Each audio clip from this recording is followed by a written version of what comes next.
Assalamualaikum warahmatullahi wabarakatuh.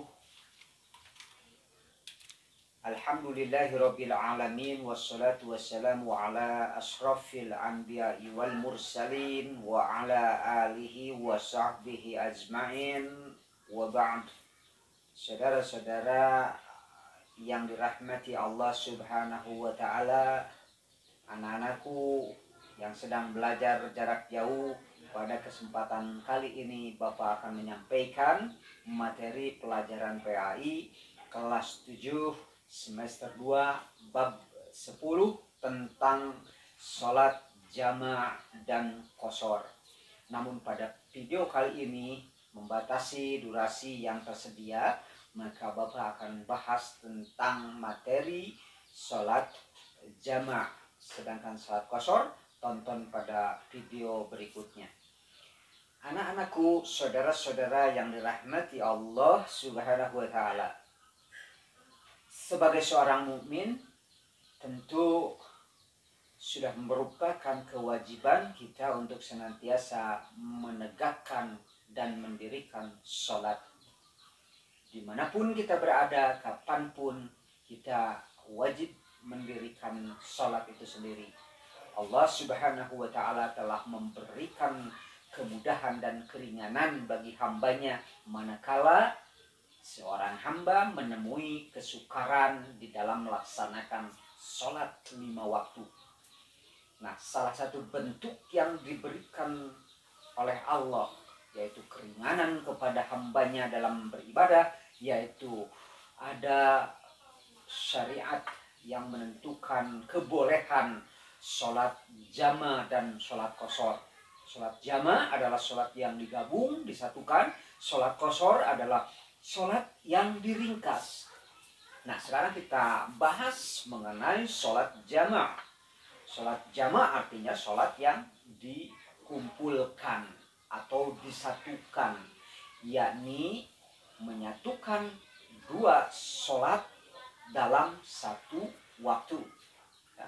Nah, sholat jama' itu dibagi dua macam, yaitu sholat jama' takdim, artinya mengumpulkan di muka atau menarik dua sholat dilaksanakan di muka atau di sholat yang pertama.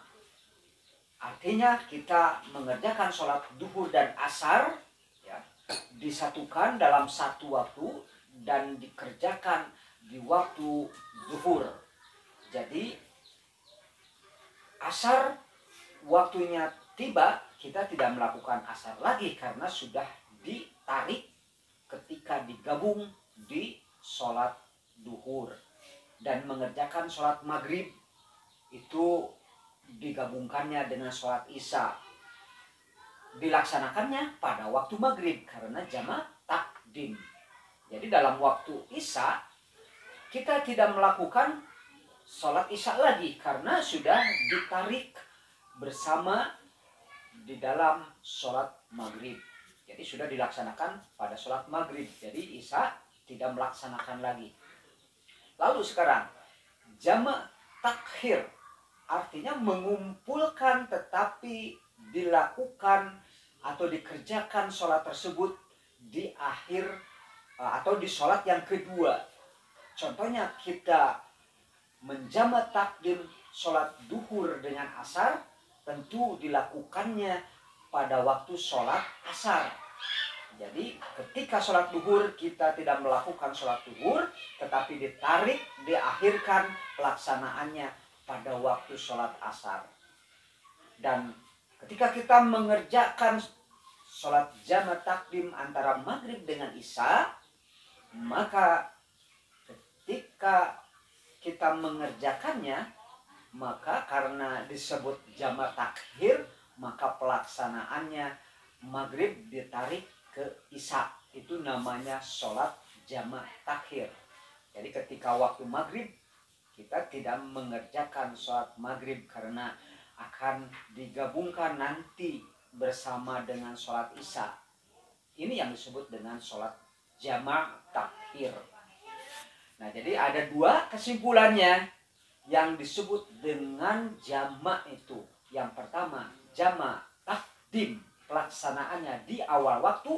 Yang kedua, jamak takhir, pelaksanaannya di akhir waktu atau di sholat yang kedua.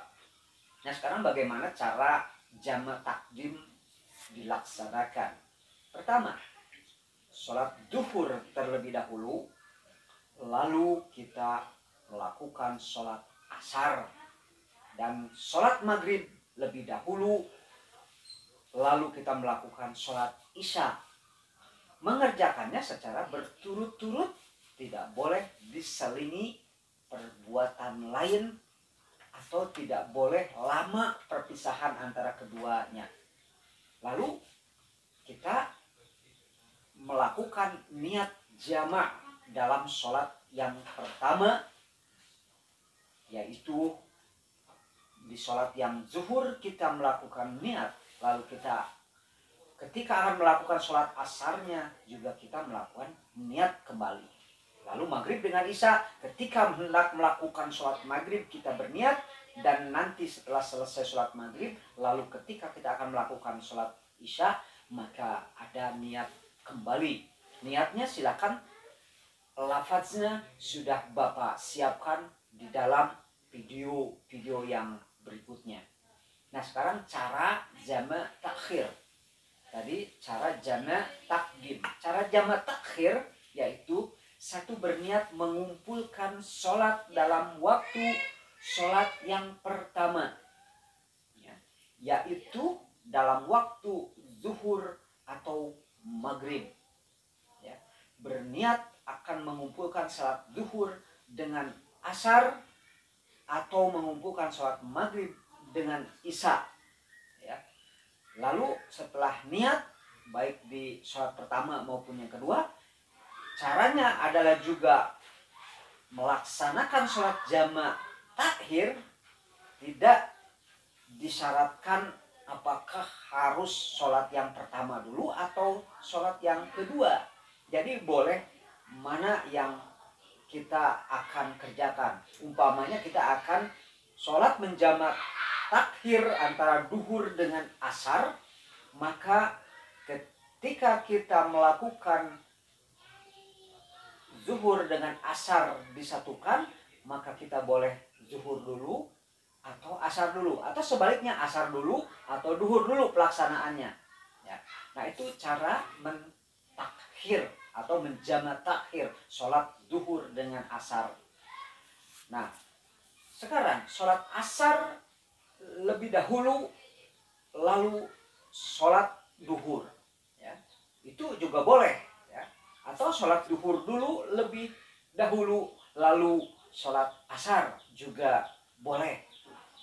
Nah, sekarang sholat isya digabung dengan sholat maghrib, atau sholat maghrib lebih dahulu lalu sholat isya, itu juga jamak takhir maghrib dengan isya. Kemudian mengerjakannya, yang harus kita lakukan adalah harus secara berturut-turut, tidak boleh diselingi perbuatan lain, atau tidak boleh lama perpisahan antara keduanya. Nah, saudara-saudara, syarat melaksanakan salat jamak adalah sebagai berikut. Yang pertama, pada saat melakukan perjalanan jauh, syaratnya itu adalah tidak boleh kurang dari 80.640 km. Ini menurut pendapat ulama. Bahkan ada pendapat ulama yang lebih daripada itu, sampai 90 km jaraknya. Jadi kalau kurang daripada itu tidak termasuk kita sedang melakukan perjalanan jauh, jadi tidak boleh dijamak. Walaupun ada pendapat yang memang tidak dibatasi mengenai jaraknya ini.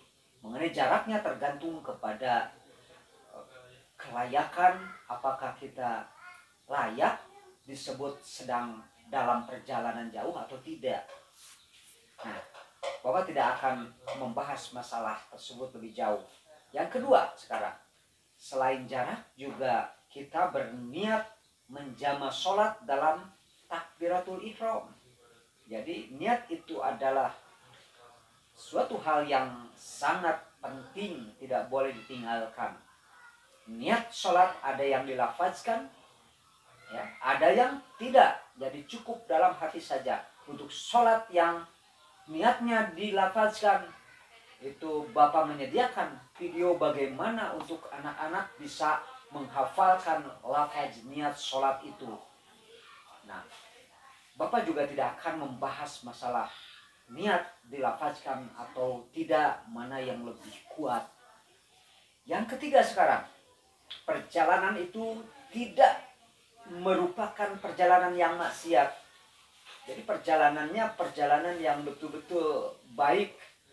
Umpamanya perjalanan untuk menuntut ilmu, perjalanan untuk berjualan, perjalanan untuk mengunjungi saudara. Nah, itu semuanya tidak termasuk kategori perjalanan maksiat. Nah, itu syarat dalam perjalanan itu sendiri.